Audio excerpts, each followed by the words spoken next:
दोस्तों, वीडियो शुरू करने से पहले कृपया आप मेरे चैनल को सब्सक्राइब जरूर करें और साथ में बेल आइकन को भी दबा दें ताकि मेरे नए वीडियो का नोटिफिकेशन आपको मिल जाए। और अगर वीडियो अच्छा लगे तो कृपया लाइक, कमेंट और शेयर जरूर कीजिए। अब देर न करते हुए आज की कहानी शुरू करते हैं।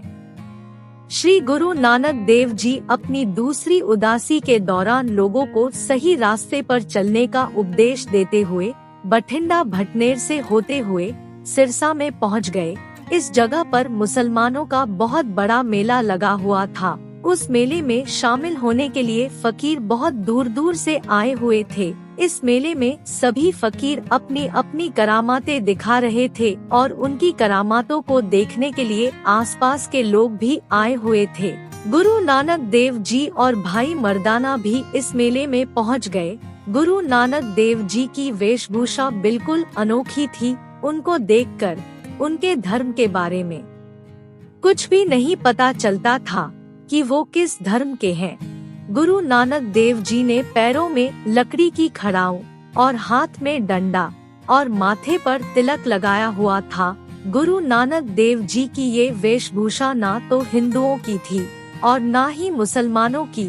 गुरु नानक देव जी की विचित्र वेशभूषा देखकर लोग उनके आसपास आकर खड़े हो गए और धीरे धीरे भीड़ बढ़ती गई।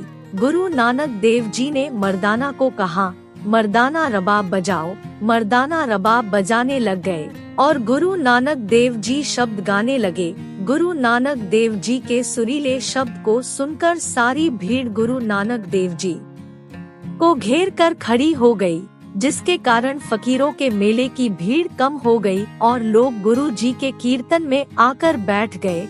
उस जगह के फकीर अपने आप को करामाती मानते थे और लोगों को धागे, ताबीज और मंत्रों से ठीक करते थे। वो फकीर लोगों को कहते थे कि हमें परमात्मा ने भेजा है और परमात्मा हमारी सारी बातें मानता है, इसलिए लोग अपनी परेशानियां लेकर उनके पास आते थे। वो फकीर लोगों को अपने पाखंड से बेवकूफ बनाते थे। जब फकीरों ने देखा कि सारे लोग गुरु नानक देव जी के कीर्तन में बैठे हैं, तो फकीर गुस्से में आ गए और गुरु जी के पास पहुंच गए। गुरु नानक देव जी उस समय लोगों को उपदेश दे रहे थे कि ना ही कोई हिंदू है और ना ही कोई मुसलमान। इंसान को हमेशा परमात्मा को याद रखना चाहिए और हमेशा नेकी की राह पर चलना चाहिए, क्योंकि नेकी की राह पर चलने से मुक्ति मिलती है। गुरु नानक देव जी के मुख से ये सुनकर पीर बहावल ने गुरु नानक देव जी से पूछा, तुम हिंदू हो या मुसलमान? गुरु नानक देव जी ने मुस्कुरा कर कहा, ना तो मैं हिंदू हूँ और ना ही मुसलमान। मैं तो एक खुदा का बंदा हूँ जो इस दुनिया में सिर्फ खुदा की बंदगी करने के लिए आया है। गुरु नानक देव जी के मुख से ये वचन सुनकर पीर बहावल गुस्से में आ गया। पीर बहावल ने अपनी शक्तियों से गुरु नानक देव जी को नुकसान पहुंचाना चाहा। जैसे ही गुरुजी ने नजर उठाकर पीर बहावल की तरफ देखा तो उसकी सारी शक्तियां खत्म हो गई। पीर बहावल ने गुरुजी को कहा, हम तुमसे मुकाला करना चाहते हैं, क्योंकि तुम लोगों को उपदेश दे रहे हो। हम ये जानना चाहते हैं कि तुमने कौन सी तपस्या या योग साधना की है। गुरुजी ने बड़े प्यार से पीर को कहा, पीर जी आराम से बैठकर बात करते हैं। आप पीर हो और पीरों को गुस्सा करना शोभा नहीं देता, क्योंकि ईर्ष्या बहुत बुरी चीज है। मैं तो सिर्फ वही करता हूँ जो मेरा निरंकार मुझे हुक्म देता है। गुरु नानक देव जी के मुख से ये सुनकर 4 पीर गुरुजी के सामने बैठ गए। उनमें से एक फकीर ने कहा, हमारा पीर अब्दुल शकूर दिन को रात कर सकता है, पेड़ों को 1 मिनट में उखाड़ सकता है, अंधे को आंखें दे सकता है और आंखों वाले को अंधा कर सकता है। आप बताओ, आप क्या कर सकते हो?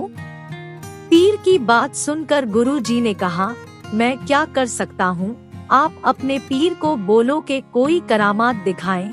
गुरुजी के ये वचन सुनकर फकीर ने कहा, अगर आपको हमारे पीर अब्दुल शकूर की करामात देखनी है तो हमारे साथ आओ।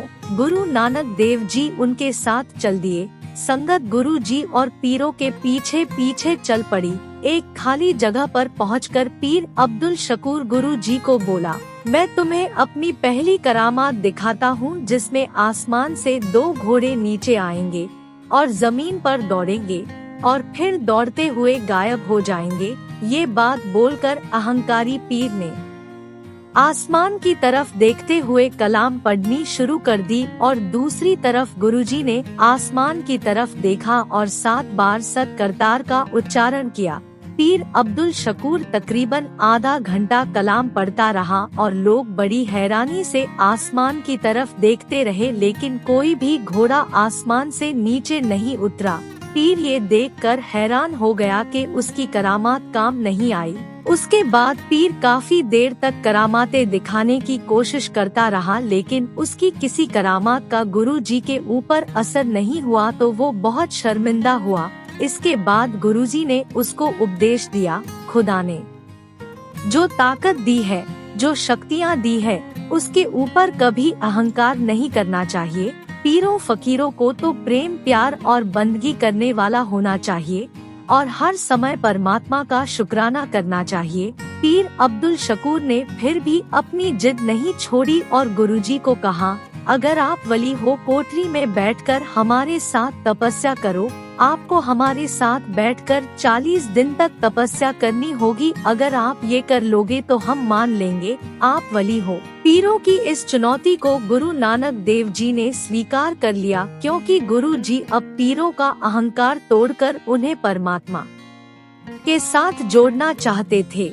गुरु नानक देव जी उन 5 पीरों के साथ अलग अलग कोठरी में तपस्या करने के लिए बैठ गए। पीरों ने 40 दिन की तपस्या के दौरान सिर्फ जौ के दाने और पानी ग्रहण किया, लेकिन गुरु नानक देव जी ने सिर्फ परमात्मा के नाम के सहारे ही 40 दिन की तपस्या पूरी की। 40 दिन के बाद जब पीर और गुरु नानक देव जी बाहर आए तो पीरों के शरीर कमजोर और मुरझाए हुए थे, लेकिन गुरु जी के चेहरे पर अलौकिक प्रकाश था और शरीर भी स्वस्थ था। जब पीरों को पता लगा कि गुरु जी ने बिना कुछ खाए पिए 40 दिनों तक तपस्या की है तो वो सभी गुरु जी के चरणों में गिर गए और गुरु जी को सही रास्ते पर चलने का वचन दिया।